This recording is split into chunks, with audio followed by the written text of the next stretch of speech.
देखो, संसाधन वो हैं जो हम अपनी आवश्यकताओं को पूरा करने के लिए इस्तेमाल करते हैं। जैसे पैसा भी एक संसाधन है, पानी भी एक संसाधन है, जमीन भी एक संसाधन है। इकोनॉमिक्स और इकोनॉमी की अंडरस्टैंडिंग के साथ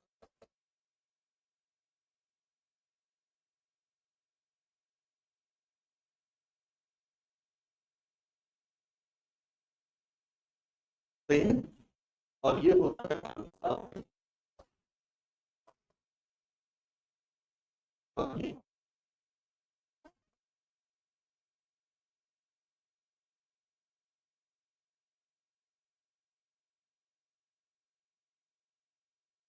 ठीक है।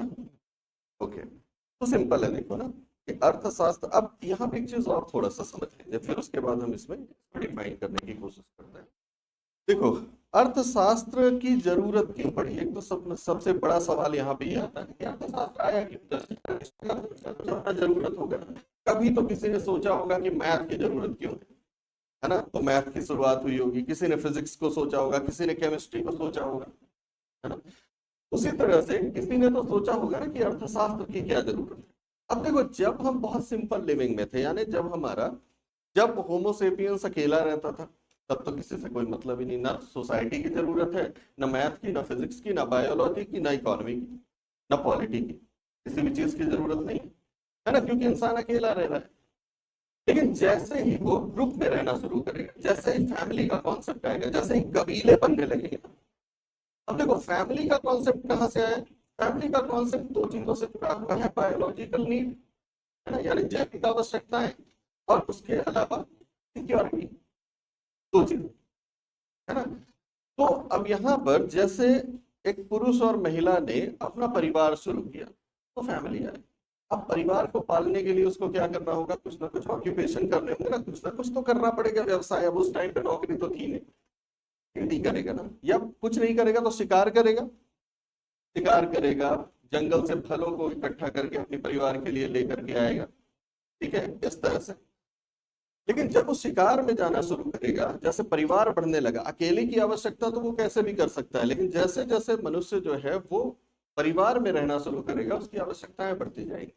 और जब आवश्यकताएं बढ़ने लगेंगी तो उसको शिकार करना पड़ेगा, है ना। तो शिकार करने के लिए अब वो अकेले कुछ नहीं कर सकता, तो उसको और लोगों से दोस्ती करनी पड़ेगी ना, ग्रुप बनाना पड़ेगा। एक दूसरे के खिलाफ, क्योंकि उस टाइम पर जिस समय की हम बात कर रहे हैं, ठीक है, 10,000 साल पहले की बात, उस टाइम पर जंगल भी बहुत घने थे और जंगली जानवर थे, उसको सुरक्षा भी चाहिए, तो सुरक्षा को अकेले नहीं कर सकता हमने, बल्कि उसको लोग चाहिए। तो कबीले बनने शुरू हो गए, है ना।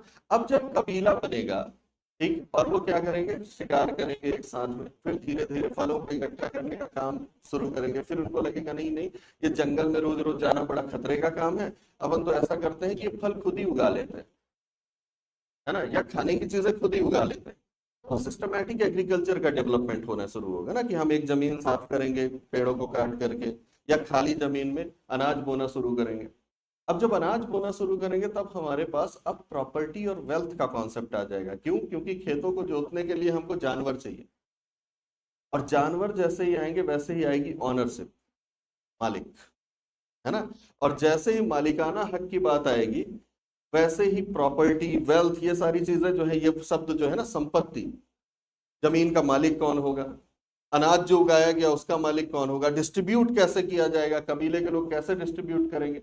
और यहां से हमको एक सिस्टमैटिक जो सेटअप है उसकी जरूरत महसूस होगी ना, कि अब हमको एक व्यवस्था चाहिए, कुछ नियम बनाने पड़ेंगे ना। नियम बनाने पड़ेंगे कि भाई जितना बड़ा कबीला है, ठीक है, इसका सिक्योरिटी कौन देखेगा, ऐसे ही ना होगा, है ना। अनाज अगर उगाया गया तो इसमें उगाने की पूरी प्रक्रिया में काम कौन करेगा, फिर अनाज जब उग जाएगा तो उसकी सिक्योरिटी कौन करेगा, उसको डिस्ट्रीब्यूट किस आधार पर किया जाएगा, किसको कितना मिलना चाहिए, कैसे पूरे कबीले का जो भरण पोषण है वो हो पाएगा।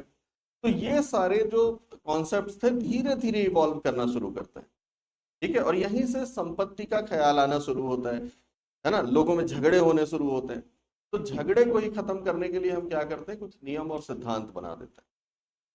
जैसे आज नौकरियां है ना, है ना, अब नौकरियां अगर कुछ नियमों के आधार पर ना दी जाएं, तो झगड़ा बहुत ज्यादा नहीं हो जाएगा, है ना, लोग एक दूसरे को ही मारने लगेंगे कि ये मेरी नौकरी खा रहा है, वो मेरी नौकरी खा रहा है। इतने नियम होने के बावजूद भी आज देखो ना कि आरक्षण को लेकर के कितना मतभेद रहता है ना। लोगों को लगता है कि नहीं, जनरल कैटेगरी वालों को लग रहा है कि नहीं, हमारी नौकरी तो आरक्षण वाला वर्ग जो है खा ले रहा है ना, आरक्षित वर्ग को ये लग रहा है कि नहीं, ये तो हमारा है। दोनों अपनी अपनी जगह पे सही है, पर्सपेक्टिव से ना, आप किसी भी एंगल से देख सकते हो, बट पूरी तरह से जस्टिफाइड सिस्टम है। मतलब ये जो रिजर्वेशन का सिस्टम है, इसका कोई, इसमें लूप होल्स जरूर हो सकते हैं, आप इसको नकार नहीं सकते, क्योंकि ये बहुत सोच समझ करके बनाए गए नियम है। ठीक है, और ये नियम सिर्फ भारत में नहीं है, सारी दुनिया में है। ये तो ऐसे ही फैलाया जाता है बात की इंडिया जैसी कंट्री में ही आरक्षण होता है, यहाँ सब सीट जो है वो रिजर्वेशन वाले ले जाते हैं, सब बकवास। हर देश में आरक्षण, अलग अलग तरीके का आरक्षण है, क्योंकि आवश्यकता अलग अलग है ना, हर देश की जरूरतें अलग अलग है, तो वहां पर अलग अलग तरीके का रिजर्वेशन। लेकिन हर जगह, आप अमेरिका में सर्च करोगे वहां भी रिजर्वेशन मिल जाएगा। ठीक है, तो ये खैर वो तो दूसरी बात है, लेकिन यहाँ पर आप समझिए कि इकोनॉमी भी इसी तरह से इवॉल्व हो रही है, इकोनॉमिक सिस्टम भी इसी तरह से इवॉल्व हो रहे हैं। जैसे जैसे सोसाइटी डेवलप हो रही है, वैसे वैसे इकोनॉमिक इवोल्यूशन भी होता जा रहा है, नियम कायदे भी बनते जा रहे हैं, है ना, कि कैसे कमाया जाएगा, कैसे कंज्यूम किया जाएगा, बेचा खरीदा कैसे जाएगा, पैसे का कॉन्सेप्ट भी आ जाएगा कुछ दिनों में। पहले तो लोग क्या करते थे, बार्टर सिस्टम यूज करते थे, वस्तु विनिमय प्रणाली, है ना, जहां पर आप एक वस्तु देते थे, उसके बदले में अपनी जरूरत की चीजें ले लेते थे जब पैसा नहीं था, है ना। लेकिन ये सिस्टम तो तभी काम कर पाएगा ना जब बहुत सिंपल इकोनॉमी हो, कि सिर्फ अनाज उगाए जा रहे हैं, है ना, थोड़ा बहुत पशुपालन किया जा रहा है, तब तो ठीक है कि आपके पास, आपने अपने खेत में अगर टमाटर बोए हैं तो टमाटर हो गया, आपको किसी के, आपको चावल की जरूरत है तो किसी और पड़ोसी के पास गए जो चावल बोया था, उससे बोले तुम टमाटर ले लो, मेरे को चावल दे दो। तो ये तो सिंपल इकोनॉमी है। लेकिन डॉक्टर को भी दिखाना है, वकील की भी सेवाएं लेनी है, चार्टर्ड अकाउंटेंट का भी जो सर्विसेज है वो यूज करनी है, तो फिर तो नहीं होगा ना। फिर आप चावल दे के चार्टर्ड अकाउंट से थोड़ी काम करवा सकते हैं, है ना। तो फिर सिस्टम बहुत कॉम्प्लेक्स हो जाएगा, तो हम क्या करेंगे, हम मनी ले आएंगे, पैसा ले आएंगे, कि चलो पैसे के बदले करते हैं सब कुछ। ठीक है, तो इसी तरह से धीरे धीरे ये इवोल्यूशन हुआ। इकोनॉमिक्स बेसिकली हमको तब जरूरत पड़ी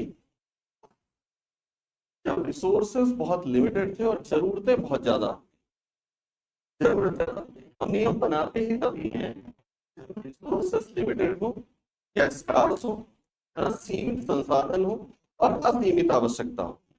अर्थशास्त्र को सबसे सरल तरीके से परिभाषित किया जाता है, कहा जाता है कि social science maintaining balance between scarce resources and unlimited needs. ठीक है, दो चीजें, यानी ऐसा सामाजिक विज्ञान आर्ट का ही है ना, ये सोशल साइंस है, तो ऐसा सामाजिक विज्ञान जो असीमित आवश्यकताओं और सीमित संसाधनों के बीच सामंजस्य बिठाने का प्रयास करता है। ठीक है, अब इसको एक एग्जाम्पल से समझिएगा आप लोग।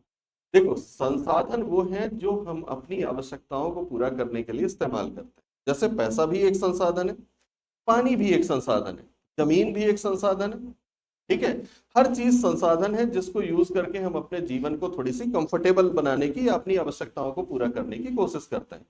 ठीक है, अब इसको आप समझिए कि अगर हम एग्जाम्पल के लिए वाटर को एक संसाधन मान लें, ड्रिंकिंग वाटर को या किसी भी तरह के पानी को संसाधन मान लें जो हम यूज करते हैं, तो दो एग्जाम्पल लीजिए।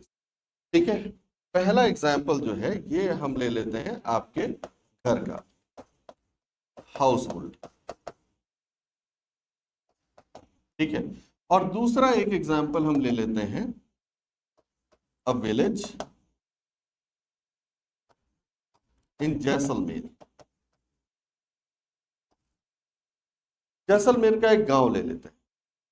ठीक है, जैसलमेर क्या है, थार डेजर्ट में है ना, जो आप इंडिया के मैप में ये वाला हिस्सा जो देखते हैं, जो पाकिस्तान में ये जो बल्ज है, ये जैसलमेर वाला इलाका, रेगिस्तान ना, यही हमारा पूरा जो डेजर्ट एरिया है वो पूरा यही है, थार डेजर्ट जिसको। तो अब एक हमने देखा कि एक एग्जाम्पल तो आपका घर, ठीक है, और दूसरा जैसलमेर का एक गांव, और दोनों में हम पानी की बात कर रहे हैं। पानी एक रिसोर्स है, संसाधन। ठीक है, अब आप देखिए क्या होता है कि आपके घर में जब आप पानी यूज करते हैं तो अक्सर आपके घर में वो बोरवेल होता है ना, हम एक ऐसा घर ले रहे हैं जहां पर बोर किया हुआ है और उनका खुद का वाटर रिसोर्स है, ठीक है। तो होता यह है कि आपके पास सप्लाई के लिए आपको पता है आपका जो borewell है, वो पानी निकालता है और घंटे में वो खत्म भी नहीं हो रहा है, पानी कंटिन्यू आ रहा है, ठीक है। और आपकी जरूरत कितनी है, मतलब अगर हम ये बात करें कि हाउस होल्ड में रिसोर्स वाटर रिसोर्स कितना है, तो रिसोर्स है 5000 लीटर का, ठीक है। और 24 घंटे में आपको पानी की जरूरत कितनी है, ज्यादा से ज्यादा 500 लीटर या 1000 का, ठीक है। और ये हर घंटे दे रहा है 5000 लीटर, ठीक है। लेकिन आपके पूरे टाइम की जो नीड है, आवश्यकता है, यह है 500 लीटर।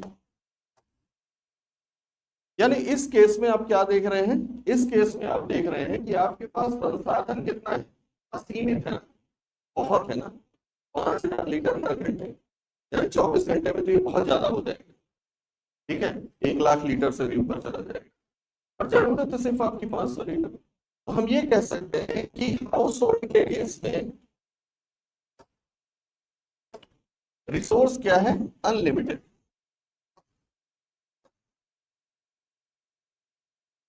ठीक है, जबकि नीड क्या है, लिमिटेड।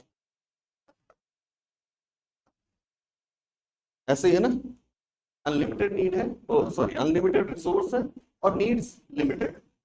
लेकिन अब दूसरी तरफ आप जैसलमेर के एक विलेज को देखो तो यहाँ पर क्या होता है कि एक कुआं होता है, ठीक है। बोरवेल वगैरह का तो कॉन्सेप्ट बहुत ही रेयर है वहां पर, कुआं होता है और कुआं होता है 4-5 गांव के बीच में एक, ठीक है। और उसमें भी थोड़ा बहुत पानी, यानी यहाँ पर कई सारे गांव हैं 5-6 किलोमीटर की रेंज में, ठीक है। और इस कुएं से ये सारे गांव को पानी मिलता है, ठीक है। ये भी इसी पे डिपेंड है, ये भी इसी पे डिपेंड है, ये भी इसी पे, ये भी इसी पे। आपने वैसे वीडियोस में देखा होगा ना कि राजस्थान के जैसलमेर इलाके में महिलाएं जो है वो सिर पे और बर्तन रख करके और फिर वो पानी धो रही होती है, उनका रोज का काम है, सुबह शाम पानी लेके 4-4 किलोमीटर 3-3 किलोमीटर से पानी लेके आ रहे हैं, तो बहुत मुश्किल काम है। यहाँ पर ये जो कुआं है इसके अंदर पानी बहुत लिमिटेड है, ये पानी है मान लो 1000 लीटर और ये भी सूख जाता है, ये 24 घंटे में 1000 लीटर भर पाता है, यही डिस्ट्रीब्यूट होता है, ठीक है। और इसमें 5 गांव की डिपेंडेंस है, यानी यहाँ पे हो ये रहा है कि यहाँ पर नीड जो है ये अनलिमिटेड है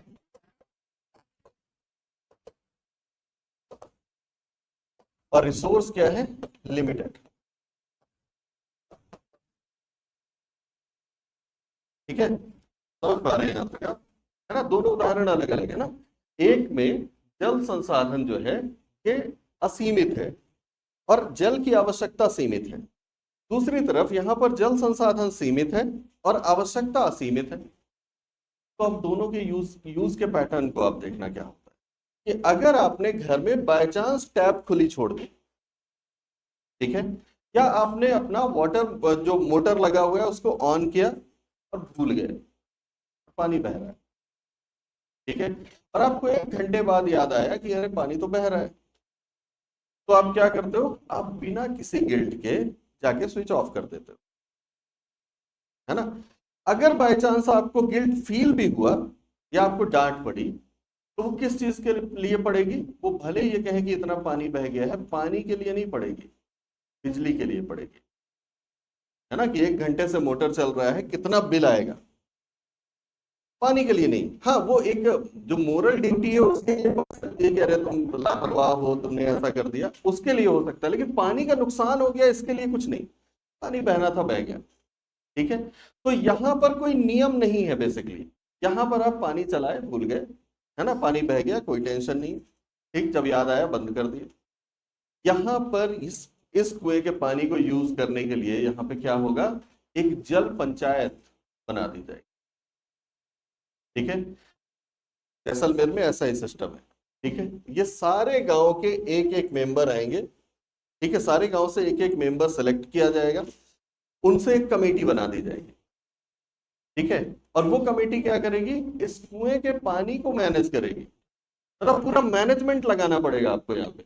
यहाँ कोई मैनेजमेंट नहीं था, यहाँ पर आपको मैनेजमेंट लगाना पड़ेगा। तो कमेटी तय करेगी कि पर पर्सन या पर फैमिली कितने लीटर पानी, या वहां पे जनरली बाल्टियों में काउंट कर लेते हैं, कितना पानी पानी दिया जाएगा।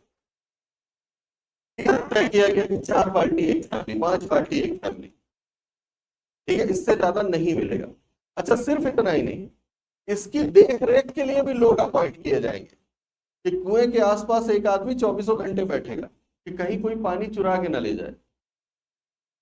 ठीक है, इसलिए क्योंकि अगर पानी चुरा के ले गए तो अगले दिन कुछ फैमिलीज को पानी मिल ही नहीं पाएगा। इसी में नियम ये होते हैं कि अगर किसी के यहाँ कोई फंक्शन होने वाला है, उसकी वाटर नीड ज्यादा है ना, तो पहले से बता दो।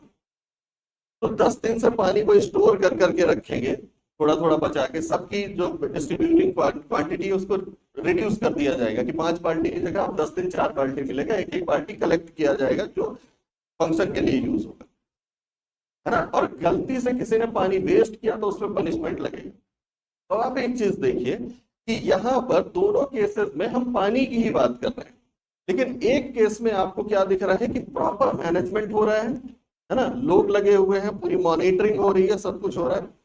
दूसरी तरफ आप बहुत लापरवाही से पानी का इस्तेमाल कर रहे हैं। क्यों कर रहे हैं? यहाँ पर हम इकोनॉमिक मैनेजमेंट नहीं कर रहे हैं, यहाँ पर हम कोई नियम कानून नहीं अप्लाई कर रहे हैं, है ना? लेकिन यहाँ पर हम नियम कानून बना रहे हैं, नियम कानून अप्लाई किया जाता है, ठीक है।